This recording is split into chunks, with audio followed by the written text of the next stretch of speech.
Hello mga katuhog! So for this video ay ipapakita ko sa inyo kung paano gawin ang back post double crochet. So ang back post double crochet ay gumagawa ka ng regular double crochet pero ang gagawin mo is padadaanin mo siya. Dito siya dapat sa likod ng isa sa double crochet. So sa paggawa nun, yarn over tayo.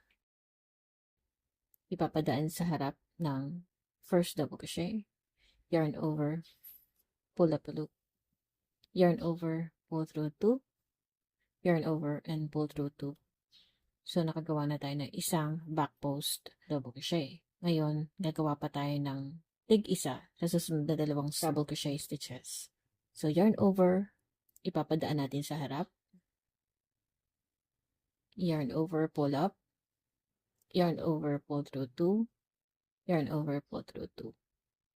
Ulitin natin, yarn over, ipapadaan sa harap ng treble crochet. Pull up a loop. Yarn over, pull through 2. Yarn over, and pull through 2.